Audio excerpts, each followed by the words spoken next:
Hello welcome back to yummy Malabar. ഇന്ന് നമ്മൾ വെറും 3 ചേരുവകൾ വെച്ചിട്ട് ചെയ്തെടുക്കുന്ന ഒരു അടിപൊളി ചോക്ലേറ്റ് കേക്കിൻ്റെ റെസിപ്പിയാണ് ചെയ്തെടുക്കുന്നത്. വളരെ ഈസി ആയിട്ട് ആർക്കും ചെയ്തെടുക്കാവുന്നതേ ഉള്ളൂ. കുട്ടികൾക്ക് പോലും ഈ ഒരു റെസിപ്പി ചെയ്തെടുക്കാനായിട്ട് പറ്റും. അപ്പം നമുക്ക് ഒട്ടും താമസിയാതെ വീഡിയോയിലേക്ക് പോയാലോ. അപ്പോൾ നമ്മുടെ ഈ ചോക്ലേറ്റ് കേക്ക് ചെയ്തെടുക്കാനായിട്ട് ഞാനിവിടെ ഓറിയോ ബിസ്ക്കറ്റ് എടുത്തിട്ടുണ്ട്. നിങ്ങൾക്ക് ഏത് ബിസ്ക്കറ്റും ഇതിനായിട്ട് യൂസ് ചെയ്യാം. ഓറിയോ ബിസ്ക്കറ്റ് എടുക്കുകയാണെങ്കിൽ ഒന്നും കൂടി ടേസ്റ്റി ആയിരിക്കും. അപ്പോൾ ഇവിടെ 6 പാക്ക് ഓറിയോ ബിസ്ക്കറ്റ് എടുത്തിട്ടുണ്ട്. ഇത് 10 രൂപയുടെ പാക്കാണ്. ഇപ്പോൾ നിങ്ങൾക്ക് 30 രൂപയുടെ വലിയ പാക്ക് കിട്ടുകയാണെങ്കിൽ 2 പാക്ക് യൂസ് ചെയ്താൽ മതിയാവും. ഇത് നമുക്ക് ഒരു ബൗളിലേക്ക് പൊട്ടിച്ചിടാം. എന്നിട്ട് ഇതിൻ്റെ ക്രീമും അതുപോലെ തന്നെ ബിസ്ക്കറ്റും സെപ്പറേറ്റ് ചെയ്ത് മാറ്റി വെക്കാം. അപ്പോൾ ക്രീമെല്ലാം ബിസ്ക്കറ്റിൽ നിന്ന് മാറ്റിയെടുത്തിട്ടുണ്ട്.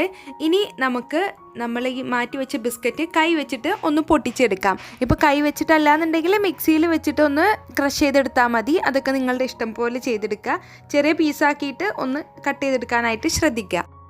ബിസ്ക്കറ്റ് എല്ലാം ഇവിടെ പൊടിച്ച് മാറ്റി വെച്ചിട്ടുണ്ട്.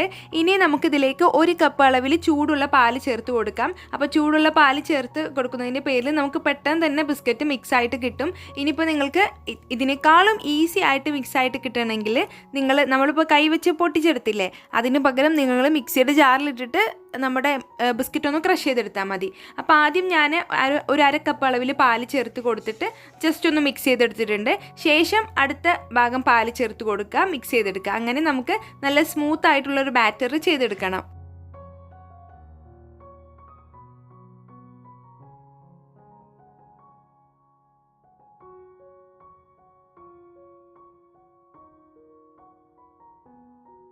ബിസ്ക്കറ്റിൻ്റെ കട്ടകളെല്ലാം മാറിയതിന് ശേഷം ഇതിലേക്ക് 1.5 ടീസ്പൂൺ അളവിൽ ബേക്കിംഗ് പൗഡർ ചേർത്ത് കൊടുക്കാം. ഇനിയിപ്പോൾ നിങ്ങളുടെ കയ്യിൽ ബേക്കിംഗ് പൗഡർ ഇല്ലെങ്കിൽ ഇനോ നിങ്ങൾക്ക് ഇതിനായിട്ട് യൂസ് ചെയ്യാം. നമുക്ക് ഷോപ്പിൽ നിന്ന് ചെറിയ പാക്കായിട്ട് ഇനോ മേടിക്കാനായിട്ട് കിട്ടും. അതും നിങ്ങൾക്ക് ഇതിനായിട്ട് യൂസ് ചെയ്യാം. ഇനിയിപ്പോൾ അതും കിട്ടിയിട്ടില്ലെങ്കിൽ ബേക്കിംഗ് സോഡ 1/2 ടീസ്പൂൺ ബേക്കിംഗ് സോഡയും വിനീഗറും കൂടി മിക്സ് ചെയ്തിട്ട് ഇതിലേക്ക് ചേർത്ത് കൊടുത്താൽ മതി. അപ്പോൾ ദേ നമ്മുടെ ബാറ്റർ ഇവിടെ റെഡി ആയിട്ടുണ്ട്. അപ്പോൾ ഈ ഒരു അളവ് ബിസ്ക്കറ്റിലേക്ക് 1 കപ്പ് അളവിൽ പാല് പെർഫെക്റ്റ് ആണ്, കറക്റ്റ് മെഷർമെൻ്റ് ആണ്. അപ്പോൾ നിങ്ങൾ അതേപോലെ തന്നെ ചെയ്തെടുക്കുക. 250 ml ആണ് ഈ ഒരു കപ്പ്. ഇനി നമുക്കിത് ബേക്ക് ചെയ്യാനായിട്ട് തുടങ്ങാം. അപ്പോൾ ഞാനൊരു സോസ് പാൻ എടുത്തിട്ടുണ്ട്. അതിന് താഴെ ബട്ടർ പേപ്പറും വെച്ച് കൊടുത്തിട്ടുണ്ട്. നമ്മളിങ്ങനെ സോസ് പാനിലൊക്കെ ചെയ്തെടുക്കുമ്പോൾ ബട്ടർ പേപ്പർ വെക്കുന്നത് വളരെ നന്നായിരിക്കും. അത് പെട്ടെന്ന് അടിക്ക് പിടിക്കാതിരിക്കാൻ വേണ്ടിയിട്ടാണ് നമ്മളിങ്ങനെ ബട്ടർ പേപ്പർ വെച്ച് കൊടുക്കുന്നത്. എന്നിട്ട് സാധാ ചെയ്യുന്ന പോലെ തന്നെ ടാപ്പ് ചെയ്തിട്ട് നമുക്കിത് ബേക്ക് ചെയ്തെടുക്കാം. അപ്പോൾ 15 മിനിറ്റാണ് നമ്മുടെ ഈ ഒരു കേക്ക് ബേക്ക് ചെയ്യാനെടുത്ത ടൈം. കേക്ക് ബേക്കാവുന്ന സമയം കൊണ്ട് നമുക്കിതിലേക്ക് വേണ്ടിയിട്ടുള്ളൊരു ക്രീം ചെയ്തെടുക്കാം. അപ്പോൾ നമ്മൾ മാറ്റി വെച്ച ക്രീമില്ലേ, അതിലേക്ക് ഒരല്പം പീനട്ട് ബട്ടർ ചേർത്ത് കൊടുക്കുന്നുണ്ട്. ഇത് കംപ്ലീറ്റ്ലി ഓപ്ഷണലാണ്. നിങ്ങളുടെ കയ്യിലുണ്ടെങ്കിൽ മാത്രം നിങ്ങൾ ചേർത്ത് കൊടുത്താൽ മതിയാവും. അല്ലെങ്കിൽ ഇതേ സെയിം ക്രീം തന്നെ നമ്മളൊരു വിസ്ക് വെച്ചിട്ടോ അല്ലാന്നുണ്ടെങ്കിൽ ഒരു ഫോർക്ക് വെച്ചിട്ടോ ഒന്ന് ബീറ്റ് ചെയ്തെടുത്താൽ മതി. ആ ക്രീം തന്നെ മതിയാകും നമുക്ക് ഈ ഒരു കേക്കിലേക്ക്. അപ്പോൾ ഞാൻ ഒന്നും കൂടി ടേസ്റ്റിനായിട്ട് ഒരല്പം പീനട്ട് ബട്ടർ ചേർത്ത് കൊടുക്കുന്നുണ്ട്. ഇതിന് പകരം നിങ്ങൾക്ക് ന്യൂട്ടെല്ല ചേർത്ത് കൊടുക്കാം. പിന്നെ നിങ്ങളുടെ കയ്യിൽ ചോക്ലേറ്റ് ഗനാഷൊക്കെ സ്റ്റോക്ക് ഉണ്ടെങ്കിൽ അത് ചേർത്ത് കൊടുക്കാം. വിപ്പിംഗ് ക്രീം നിങ്ങൾക്ക് ചെയ്തെടുക്കാൻ പറ്റുമെങ്കിൽ അതും നിങ്ങൾക്ക് ചെയ്തെടുക്കാം. ഇനിയിപ്പോൾ നിങ്ങൾക്ക് പ്ലെയിൻ ആയിട്ടാണ് കഴിക്കേണ്ടത് എങ്കിൽ അങ്ങനെയും ചെയ്തെടുക്കാം. കാരണം നമ്മൾ ഓറിയോ ബിസ്ക്കറ്റാണ് യൂസ് ചെയ്തിട്ടുള്ളത്. അപ്പോൾ അതുകൊണ്ട് അതിൻ്റെ ഒരു ഫ്ലേവർ നമ്മുടെ ആ ഒരു കേക്കിന് ഉണ്ടാകും. അപ്പോൾ അതിൻ്റെ പേരിലാണ് ഞാൻ ഓറിയോ ബിസ്ക്കറ്റ് യൂസ് ചെയ്താൽ മതി എന്ന് ഞാൻ പറഞ്ഞത്. അപ്പോൾ ക്രീം ഇവിടെ റെഡി ആയിട്ടുണ്ട്. ഇനി നമുക്കിതൊരു സൈഡിലേക്ക് മാറ്റി വെക്കാം. അപ്പോൾ ഇതേ നമ്മുടെ കേക്ക് ഇവിടെ നന്നായിട്ട് കുക്കായി വന്നിട്ടുണ്ട്. സാധാ കേക്ക് ചെയ്യുന്ന പോലെ തന്നെ ഒന്ന് കുത്തി നോക്കുക.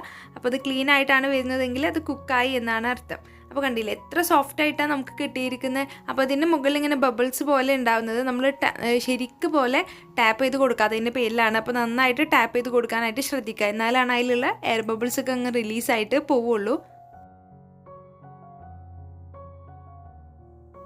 ഇനി ഞാനിതിന് സൈഡെല്ലാം ഒന്ന് കട്ട് ചെയ്ത് മാറ്റുന്നുണ്ട്. സ്ക്വയർ ടൈപ്പിൽ ചെയ്തെടുക്കാൻ വേണ്ടിയിട്ടാണ്. നിങ്ങൾക്ക് ഇതുപോലെ ചെയ്തെടുക്കണം എന്നൊന്നുമില്ല. ഞാൻ വീഡിയോയിലൊരു ഭംഗിക്ക് വേണ്ടിയിട്ടാണ് ഇങ്ങനെ ചെയ്തെടുക്കുന്നത്. കട്ട് ചെയ്ത് മാറ്റി വെച്ച ആ ഒരു കേക്ക് നമുക്ക് ചായൻ്റെ കൂടെ ഒക്കെ കഴിക്കാം. നല്ല ടേസ്റ്റിയാണ് ഇത് കഴിക്കാനായിട്ട്. അപ്പോൾ ഇത് കട്ട് ചെയ്ത് മാറ്റിയതിന് ശേഷം നമ്മൾ നേരെ ക്രീം ഇതിന് മുകളിലേക്ക് അപ്ലൈ ചെയ്ത് കൊടുക്കണം. അപ്പോൾ ഞാൻ സെൻറ്ററിലായിട്ട് പീനട്ട് ബട്ടറാണ് അപ്ലൈ ചെയ്ത് കൊടുക്കുന്നത്. അപ്പോൾ ഞാൻ പറഞ്ഞ പോലെ ന്യൂട്ടെല്ലൊക്കെ ഉണ്ടെങ്കിൽ അത് അടിപൊളി ആയിരിക്കും. പിന്നെ ഈ ഒരു കേക്ക് ഞാൻ വെറ്റ് ചെയ്തെടുക്കുന്നില്ല. അപ്പോൾ നിങ്ങൾക്ക് വെറ്റൊക്കെ ചെയ്യണമെങ്കിൽ അങ്ങനെ ചെയ്തെടുക്കാം. ഷുഗർ സിറപ്പിലോ അല്ലെങ്കിൽ പാലിലോ എന്തെങ്കിലും ഇപ്പോൾ നിങ്ങളുടെ കയ്യിൽ ചോക്ലേറ്റ് സിറപ്പൊക്കെ ഉണ്ടെങ്കിൽ അതിലൊക്കെ വെറ്റ് ചെയ്തെടുത്താൽ നമ്മുടെ ഈ ഒരു കേക്കിൻ്റെ ടേസ്റ്റ് വേറെ ലെവൽ ടേസ്റ്റ് ആയിരിക്കും. അപ്പോൾ അങ്ങനെയൊക്കെ ഒന്ന് ട്രൈ ചെയ്ത് നോക്കുക. അപ്പോൾ ക്രീമെല്ലാം ജസ്റ്റ് ഒന്ന് സ്പ്രെഡ് ചെയ്ത് കൊടുത്തതിന് ശേഷം ഇതിൻ്റെ മുകളിലേക്ക് ഒരല്പം ചോക്ലേറ്റ് ഒന്ന് ഗ്രേറ്റ് ചെയ്തിട്ട് കൊടുക്കുന്നുണ്ട്. അപ്പോൾ ഇത് നമുക്ക് നന്നായിട്ടൊന്ന് തണുപ്പിച്ച് കഴിക്കാം. അപ്പോൾ ഇത്രയേ ഉള്ളൂ നമ്മുടെ റെസിപ്പി. വളരെ ഈസി ആയിട്ടുള്ള ഒരു ചോക്ലേറ്റ് കേക്ക് അല്ലേ ഇത്, കുട്ടികൾക്ക് പോലും ചെയ്തെടുക്കാവുന്നതേ ഉള്ളൂ. അപ്പോൾ എല്ലാവരും ട്രൈ ചെയ്ത് നോക്കുക. അപ്പോൾ ഞാൻ ചെയ്ത പോലെ തന്നെ ചെയ്യണോ എന്നില്ല, അതിനുള്ള ടിപ്സും കാര്യങ്ങളൊക്കെ ഞാൻ പറഞ്ഞു തന്നിട്ടില്ലേ. അപ്പോൾ എല്ലാവരും ട്രൈ ചെയ്ത് നോക്കിയിട്ട് ഉറപ്പായിട്ടും എന്നെ ഫീഡ്ബാക്ക് അറിയിക്കുക. വീഡിയോ ഇഷ്ടമായാൽ എല്ലാവരും ഒന്ന് ലൈക്ക് ചെയ്യുക, ഷെയർ ചെയ്യുക. പിന്നെ ചാനൽ ഇതുവരെയും സബ്സ്ക്രൈബ് ചെയ്യാതെ കാണുന്നവരുണ്ടെങ്കിൽ ഒന്ന് സബ്സ്ക്രൈബ് ചെയ്യണേ. താങ്ക്